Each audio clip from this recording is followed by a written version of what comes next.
Many people tried to get a PDC Tour card, whether that was through Q School, the Development Tour, the Challenge Tour, but only 128 players will be playing on the Professional Tour. I did that video yesterday. You can go check that out if you want to see all the Tour card holders. But today we're going to take a look at some notable players who have not won a PDC Tour card, who did try to get some.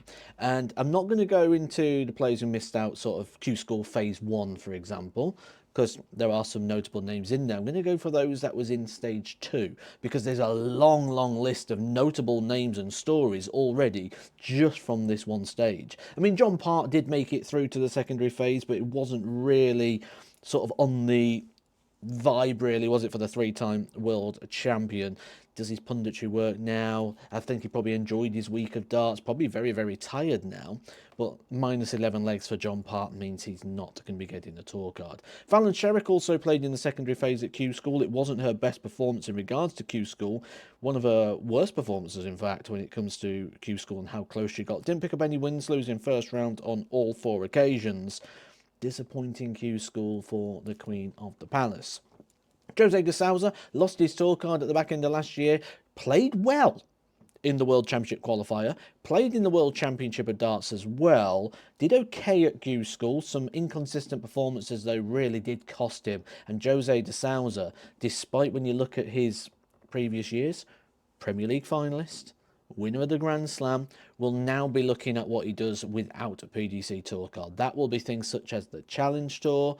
That will be things such as the Moda Super Series, where I no doubt expect to see Jose de Sousa in 2026. I also expect to see Andy Baetens there, the player who won the WDF World Championship before making the switch to the PDC. Made his debut at Alexandra Palace earlier, I'll say this year, actually it was last month, which was technically last year, 2025. And maybe disappointed a little bit in regards to his performances on the PDC. He may go back to the WDF system now, maybe try and regain that Lakeside crown, but will be starting from 0, so won't be starting from a seeded position. Be interesting to see what happens with Andy Baetens. No doubt I expect to see him taking part in things like the Super Series. I think he'll try the Challenge Tour as well, because that will also give access to Pro Tour events. So for Andy Baetens, maybe a step back to go forward. The same, I think, could be said for Nathan Rafferty, a player who dominated during his days on the development tour, but a story we have seen before. Remember Ted Evans dominating in regards to the development tour, when it came to stepping it up, when it came to the sort of senior ranks, never really landed that big blow. And Nathan Rafferty in that same sort of position right now. I think this is good for Nathan Rafferty. He has a few years on the tour, steps away, comes back a better player from Challenge Tour experience.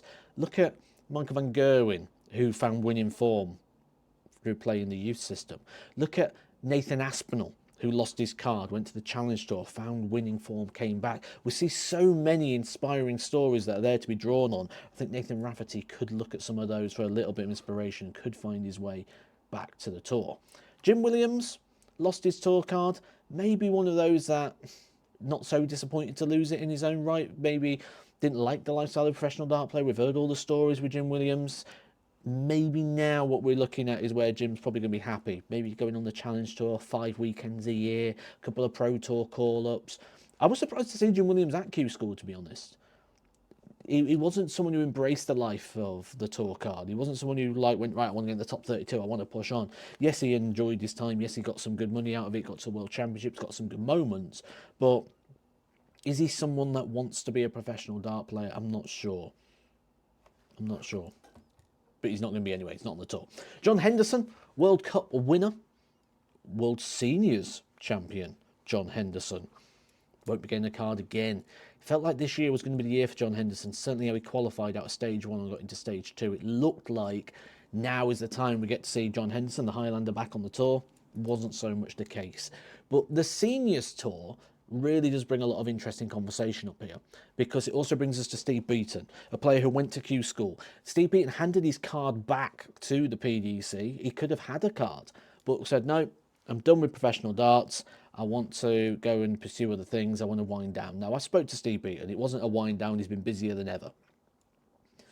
I think maybe the folding of the seniors, the opportunity to be on broadcast, the opportunity to be on stage, I think that's what's brought Steve Baetens here to this decision to go to Q School. Didn't work out, though. He He was close, wasn't he? He was close, but he hasn't picked up a card. For Steve Beaton, it'll be more of the same. Exhibitions, he's booking galore. He'll be getting on the Motor Super Series, but not only that, we'll probably see Steve Beaton on the Challenge Tour as well. I would love to see Steve Beaton go to a couple of the WF events. Imagine Steve Beaton at Lakeside. That would be a big start. It'd be a big moment for Lakeside. It'd be a big moment for the WDF. Be a big moment for Steve Beaton as well. Food for thought, eh? Food for thought. Radek Skiganski picked up a Pro Tour title a couple of years ago, but it was a little bit too late for him. Had he have done a bit better on season 1, he would have been in the World Match Play. The World Match Play. Instead, he's losing at Q School. It's crazy, isn't it, when you look at it like that, just how things can change. Steve Lennon normally bounces straight back. Every time he's lost a card, goes to Q School, wins it straight back. For the first time, Steve Lennon hasn't been able to do so. Now, I think Steve Lennon is going to be one of the players that's a fantastic 2026. I think he's going to have an amazing 2026. I wouldn't be surprised to see him win a week at the Super Series. I wouldn't be surprised to see him a series champion at the Super Series.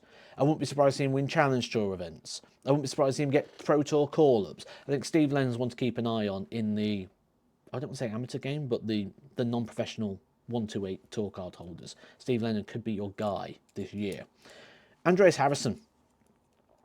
What can we say about Andreas Harrison? I've spoken about this before in the fact that Andreas Harrison gets close and just misses out. He did it at the Worlds. He's done it again at Q School. Sometimes ability is part of the battle. And Andreas Harrison has bags of ability. But the other part of the battle is that psychological strength. And from conversation, this isn't me just speculating. I've had conversations with Andreas Harrison where he has demonstrated a couple of moments where it's not quite been where it needs to be to get on that professional ranks, and I would like to see him on there. I think he will add something to the tour, and I think when he gets over the line, I think he comes on to be a much better player.